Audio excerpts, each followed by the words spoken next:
नमस्कार, स्वागत आप सभी का हमारे छत्तीसगढ़ आप देख रहे हैं। आपके साथ मैं हूं पुनीत। चलिए खबरों की करेंगे शुरुआत और सबसे पहले एक बड़ी खबर आपको बता रहे हैं। रायगढ़ से खबर है जहां पर गाड़ी से 50 लाख रुपए बरामद किए गए हैं।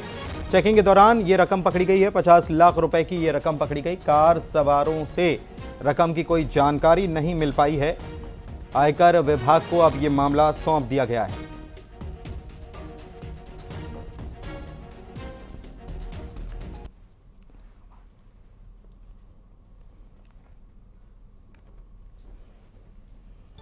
तो गाड़ी से ये 50 लाख रुपए की भारी मात्रा में ये रकम बरामद की गई है। देख सकते हैं आप 500 के ये नोट बरामद किए गए और 50 लाख रुपए ये बरामद किए गए। जो युवक थे उनसे पूछताछ की गई कि ये रकम कहां ले जाई जा रही है, किसके द्वारा किसके लिए ले जाई जा रही है, किसके द्वारा भेजी गई है।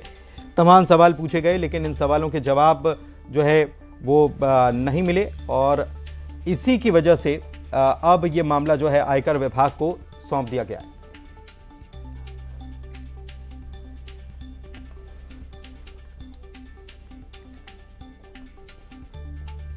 अब आयकर विभाग की टीम इस पूरे मामले में पूछताछ करेगी। सत्यजीत घोष हमारे संवाददाता हमारे साथ फोन लाइन पर जुड़े हुए हैं। सत्यजीत, क्या जानकारी इस पूरे मामले को लेकर?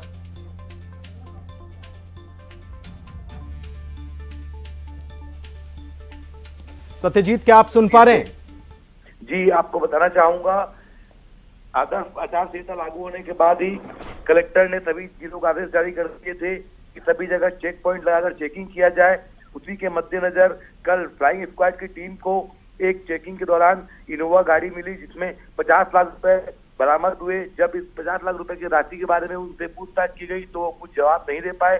अंततः संतोष पर जवाब नहीं मिलने के कारण 50 लाख की राशि को जब्त कर दिया गया है। आगे पुलिस जांच कर रही है और मामला इनकम टैक्स को सौंप दिया गया है। जी, कितने लोगों को हिरासत में लिया गया है और ये गाड़ी के बारे में कुछ जानकारी निकलकर सामने आ पाई कि कहाँ की ये गाड़ी है? जी, आपको बताना चाहूंगा, कुल 2 लोगों को गिरफ्तार किया गया है। गाड़ी में जो नंबर है वो झारखंड का नंबर बता रहा है, JH नंबर की गाड़ी है। हालांकि इनसे पूछताछ कर रही है, ये कोई भी जवाब स्पष्ट नहीं दे रहे हैं। पुलिस इनसे सख्ती से पूछताछ कर रही है और इनकम टैक्स भी अभी इनके मामले को पूरा खंगाल रहा है। जी, बहुत शुक्रिया। इस खबर पर आप नजर बना के रखिएगा। अपडेट कोई आता है तो आगे आपसे अपडेट भी हम लेंगे। फिलहाल आयकर विभाग जो है इस पूरे मामले की जांच में जुटा हुआ है।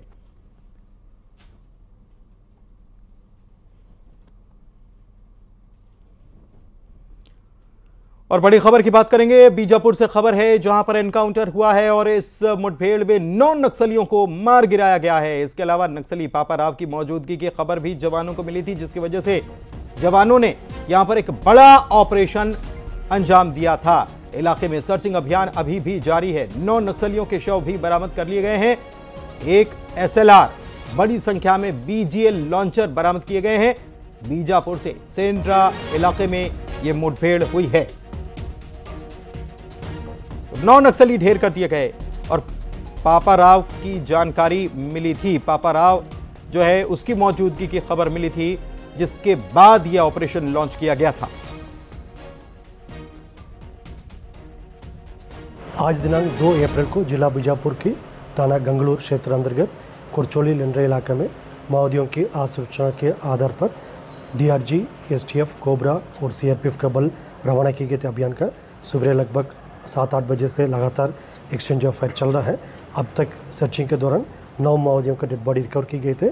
अभी भी लगातार सर्चिंग जारी है। संभावना काफ़ी बड़ी संख्या माओवादी और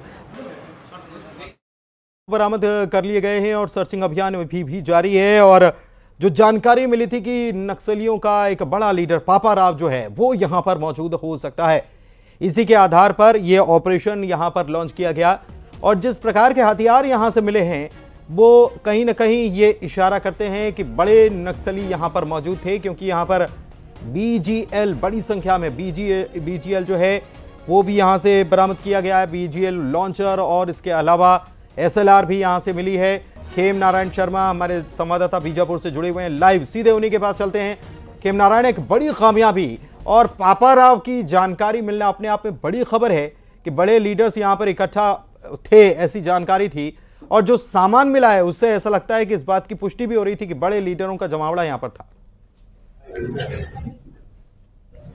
जी देखिए, बस्तर जो क्षेत्र है, बस्तर क्षेत्र में जो नक्सल क्षेत्र है, वहां पर अभी लोकसभा चुनाव के मद्देनजर जो है काफी सारे जो बड़े नक्सली लीडर हैं उनका जो है इस ओर सक्रियता नजर आ रहा है और बराबर जो है सर्चिंग अभियान जो चलाई जा रही है नक्सल विरोधी, उसके तहत जो है पुलिस को भी इसकी सूचना मिल रही है कि जो नक्सली हैं, बड़े लीडर हैं, उनकी सक्रियता इन नक्सल प्रभावित क्षेत्रों में बढ़ गई है और एक बड़े लीडर पप्पा राव जो नक्सली लीडर है उसके भी सूचना जो है पुलिस को मिली थी और जो सर्चिंग पार्टी है वो लगातार जो है इन क्षेत्रों में अपनी सर्चिंग अभियान जारी रखे हुए है और इसी बीच जो है मुठभेड़ भी हो रहे हैं और उस मुठभेड़ में जो है नक्सली मारे गए और उन नक्सलियों को बरामद करके जो है सुरक्षा बल के जवानों ने लाया है। जी, बहुत शुक्रिया आपका इस जानकारी के लिए। और रायपुर से ही खबर आपको बता रहे हैं, कोल घोटाले में एक बार फिर से पूछताछ शुरू की जाएगी। बता दें आपको कि कल ही पूछताछ खत्म हुई है और एक बार फिर से पूछताछ शुरू की जाएगी, ऐसी जानकारी सामने आ रही है। एंटी करप्शन ब्यूरो और ईओडब्ल्यू की टीम इसमें पूछताछ करेगी। एसीबी और ईओडब्ल्यू को कोर्ट ने एक बार फिर से पूछताछ की परमिशन दे दी है। हालांकि ये 2 तारीख तक की परमिशन दी गई थी एंटी करप्शन ब्यूरो और ईओडब्ल्यू की टीम को, लेकिन कल पूछताछ खत्म हो गई थी और एक बार फिर से कोर्ट से परमिशन मांगी गई और कोर्ट ने फिर से परमिशन दे दी है। रानू साहू, सौम्या चौरसिया से पूछताछ की जाएगी। 4 अप्रैल, 5 अप्रैल और 7 अप्रैल को यह पूछताछ होगी। कोल घोटाले में जेल में दोनों बंद हैं। युगल हमारे संवाददाता हमारे साथ रायपुर से जुड़े हुए हैं, उनसे बात करते हैं। युगल, पूछताछ तो कल तक भी हुई और कल यानी कि पूछताछ की तिथि या तारीख अगर कही जाए तो वो आज तक थी, आज भी पूछताछ की जा सकती थी, लेकिन बात ये सामने आई कल कि पूछताछ जो है वो पूरी हो चुकी है। एक बार फिर से अब पूछताछ के लिए कहा गया कि हम कोर्ट से मांगी गई जानकारी, समय मांगा गया कि हमको 3 दिन के लिए और पूछताछ का वक्त दीजिए।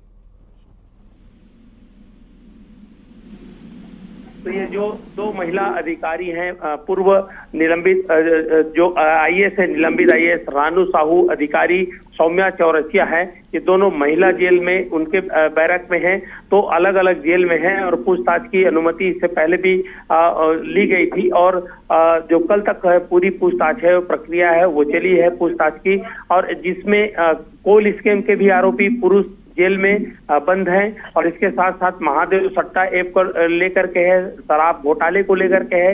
एसीबी और ईओडब्ल्यू की टीम ने अलग अलग जो एफआईआर है वो दर्ज की है।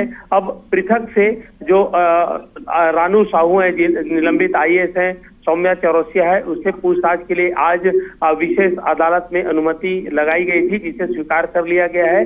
4, 5 और 7 अप्रैल को पूछताछ होगी और ये लिंक को जोड़ा जाएगा कि जिस तरह से भ्रष्टाचार के जो बड़े मामले सामने आए हैं, साथ ही साथ ईडी की जो टीम है उसने एक प्रतिवेदन दिया था, उस आधार पर एसीबी और ईओडब्ल्यू की टीम ने कई एफआईआर दर्ज की है। बहुत सारे जो ब्यूरोक्रेट्स हैं उनके भी नाम, अधिकारी, पुलिस अधिकारियों के भी नाम उसमें आने की संभावना है। साथ ही साथ जो राजनीतिक दल से जुड़े हुए जो लोग हैं उनके भी नाम आ सकते हैं, तो उन कड़ियों को जोड़ने का काम है वो किया जाएगा। सवाल हो सकता है कि ये हो कि आखिर ये पैसा है जो लेवी वसूला जाता था, किसके इशारे पर वसूला जाता था, किसको दिया जाता, कितनी रकम है वो दी जाती है, तो तमाम जो बिंदु हैं पूछताछ के हो सकते हैं। फिलहाल जो 4, 5 और 7 से पूछताछ है वो एसीबी और ईओडब्ल्यू की टीम है वो करेगी। जी, शुक्रिया आपका इस जानकारी के लिए युगल। इधर रायपुर से अगली खबर महादेव सट्टा ऐप से जुड़ी है। बड़ी खबर आपको बता रहे हैं, हिमाचल पुलिस की याचिका को खारिज कर दिया गया। प्रोडक्शन वारंट के लिए ये याचिका दरअसल लगाई गई थी और विशेष अदालत ने इस याचिका को खारिज कर दिया है। हिमाचल पुलिस को प्रोडक्शन वारंट से इनकार कर दिया गया है। जेल में बंद नीतीश दीवान का प्रोडक्शन वारंट मांगा गया था हिमाचल पुलिस के द्वारा, लेकिन इस याचिका को खारिज कर दिया गया है कोर्ट के द्वारा।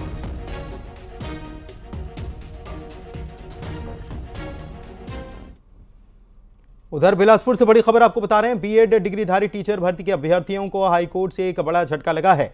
असिस्टेंट टीचर भर्ती प्रक्रिया में बीएड डिग्रीधारी उम्मीदवारों की नियुक्ति को निरस्त करने का आदेश दे दिया गया है और राज्य सरकार को 6 सप्ताह में नई चयन की लिस्ट सूची जारी करने का आदेश भी कोर्ट के द्वारा दिया गया है और नई चयन सूची में डीलिड अभ्यर्थियों को मौका देने के लिए कह दिया गया है।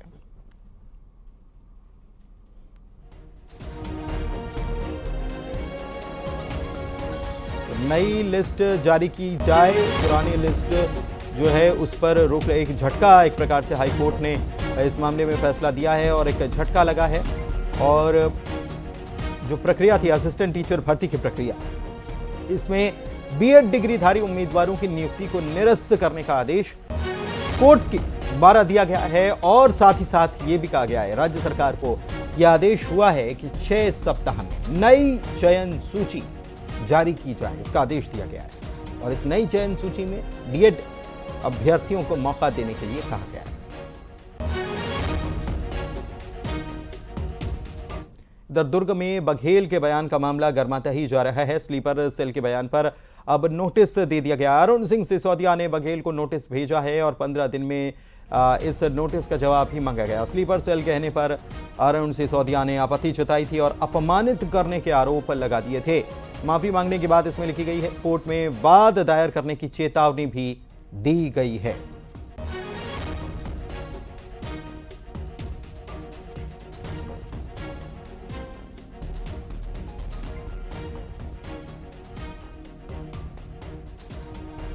मिथिलेश हमारे संवाददाता हमारे साथ लाइव जुड़े हुए हैं दुर्ग से, सीधे उन्हीं के पास चलते हैं। मिथिलेश, कल तक ये स्लीपर सेल वाले बयान को लेकर कल तक कहा जा रहा था कि ये इलेक्शन कमीशन तक मामला पहुंचा है, आचार संहिता के उल्लंघन की बात कही जा रही थी, और अब ये मामला कोर्ट तक ले जाने की बात कही जा रही, कोर्ट तक घसीटा जाएगा भूपेश बघेल को, क्योंकि आहत हुए हैं स्लीपर सेल वाले बयान से। निश्चित रूप से आहत हुए हैं। यही वजह है कि पहले उन्होंने चुनाव आयोग को ये शिकायत पत्र दिया था और कार्रवाई किए जाने की मांग की थी। इसको आचार संहिता का उल्लंघन बताया था। उसके बाद आज उन्होंने सीधे अपने अधिवक्ता सौरभ चौबे के माध्यम से भूपेश बघेल को नोटिस दिया है और स्लीपर सेल मामले में उनसे माफी मांगने की बात कही है।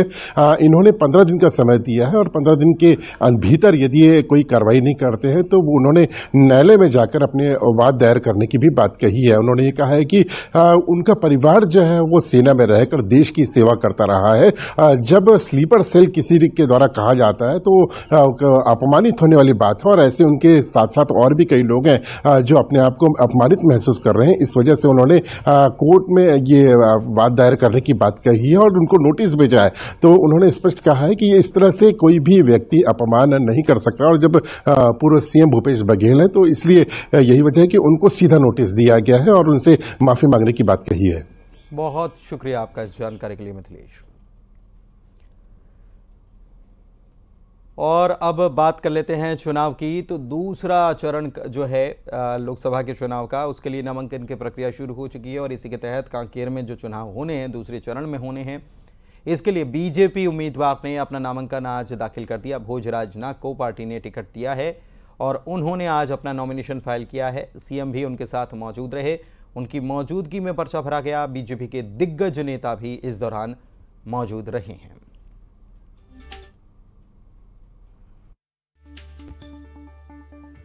आज हमारे कांकेर लोकसभा क्षेत्र के लोकप्रिय प्रत्याशी श्री भोजराज नाग जी, हमारे प्रदेश के यशस्वी चुनाव प्रभारी श्री नितिन नवीन जी, हमारे इस क्षेत्र के पूर्व सांसद, पूर्व प्रदेश अध्यक्ष और विधायक श्री विक्रम उसेंडी जी, हमारे छत्तीसगढ़ सरकार के मंत्री श्री रामविचार नेताम जी, हमारे प्रदेश के यशस्वी अध्यक्ष श्री किरण देव जी और हमारे पार्टी के वरिष्ठों की उपस्थिति में अपना नॉमिनेशन फाइल किया है और हम लोग पूरी तरह से आश्वस्त हैं कि कांकेर लोकसभा चुनाव हम लोग भारी मतों से जीतेंगे।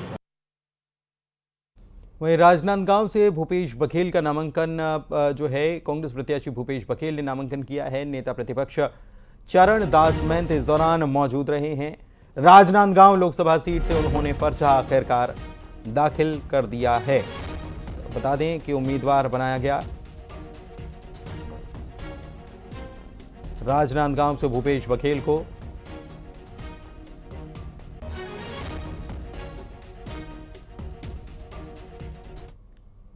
इधर डिप्टी सीएम अरुण साव ने सचिन पायलट पर तंज कसा है। सचिन पायलट के छत्तीसगढ़ दौरे पर अरुण साव कह रहे हैं कि सचिन पायलट राजस्थान तो संभाल नहीं पाए और छत्तीसगढ़ में आने के बाद वो क्या करेंगे, ये अरुण साव ने कहा।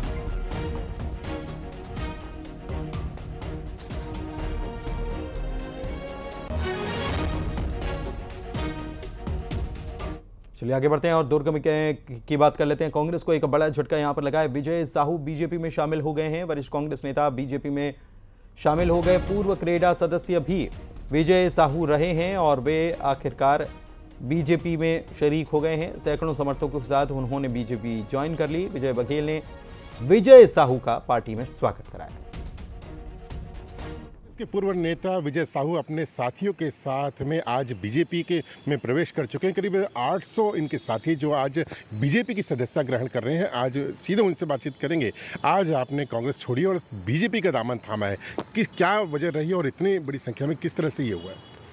देखिए, जैसे मैंने बताया, कांग्रेस के अंदर कार्यकर्ताओं का प्रताड़ना जारी है। मैं भी शामिल हूँ और मेरे जैसे लाखों कार्यकर्ता हैं छत्तीसगढ़ में जिनके साथ ये हो रहा है। बाकी लोग बोल नहीं पा रहे हैं, डरे हैं या उन अनुसार जो भी मर्यादाएं हैं, पर मैं सोचा कि अब समय से बहुत पानी ऊपर हट गया, अब मुझे बोलना पड़ेगा। मैंने बोला और अब मुझे आगे अपनी ऊर्जा को और मेरे साथियों की ऊर्जा को राष्ट्रहित में लगाना है, सही दिशा में लगाना है। तो मुझे लगता है भाजपा से अच्छा और कोई पार्टी इस देश के अंदर नहीं है जहां हम लोग काम करके देश के विकास में और अच्छे कामों में हम लोग सहयोग दे सकते हैं। करीब 35 सालों तक आप कांग्रेस की सेवा की है, फिर अचानक बीजेपी में आए हैं, किस तरह से होगा आने वाला समय? अच्छा होगा। हम लोग तो वैसे भी सनातन को मानने वाले लोग हैं और हमारी आस्था है ईश्वर पे। जहाँ तक अभी खास करके 2-3 सालों से मुझे कांग्रेस के अंदर बहुत बेचैनी भी हो रही थी कि बहुत से चीज़ों पे धर्म के मामले में जो उनका दृष्टिकोण था स्पष्ट नहीं था या विरोधाभास था कांग्रेस के अंदर दिल्ली में। तो उन सब चीज़ों से अब मुझे मुक्ति मिलेगी और हम लोग अच्छा काम करेंगे। ठीक। तो देखिए, विजय साहू हैं जिन्होंने अपने साथियों के साथ में आज बीजेपी प्रवेश कर लिया। इनका ये कहना है कि कांग्रेस में इनको काफ़ी घुटन हो रही थी और जो जिस तरह से इनकी नीतियां होती थी वह पूरी तरह से विरोधी हो गई। यही वजह है कि अब इन्होंने कांग्रेस को छोड़ने का फैसला लिया और अपने साथियों के साथ ये बीजेपी में प्रवेश कर चुके हैं। न्यूज़ 18 छत्तीसगढ़ के लिए दुर्ग से मिथिलेश ठाकुर। इधर कोरबा की बात करें तो बीजेपी की तरफ से जो पोस्टर वॉर चल रहा है कोरबा में भी देखने को मिला। कांग्रेस उम्मीदवार ज्योत्सना महंत का एक बार फिर से पोस्टर जारी कर दिया गया है और कोरबा वासी इस बार रिमोट कंट्रोल नहीं सक्रिय सांसद चुनेंगे। ये इस पोस्टर के जरिए, कार्टून के जरिए बताया गया है और लिखा गया है कि रिमोट कंट्रोल सांसद अब और नहीं। आपको बता दें कि ज्योत्सना महंत जो हैं कांग्रेस की प्रत्याशी भी हैं और वे यहां से सांसद भी हैं। एक बार फिर से पार्टी ने उन्हें ही मैदान में उतारा है और उनका मुकाबला बीजेपी नेता से होना है और ऐसे में ये एक पोस्टर वॉर शुरू हो गया है बीजेपी की तरफ से। तो एक तरफ बीजेपी छत्तीसगढ़ में जीत के लिए जोर लगा रही है, दूसरी तरफ प्रमुख विपक्षी पार्टी कांग्रेस नेता भी लोकसभा चुनाव के लिए मैदान में ताबड़तोड़ दौरे कर रहे हैं।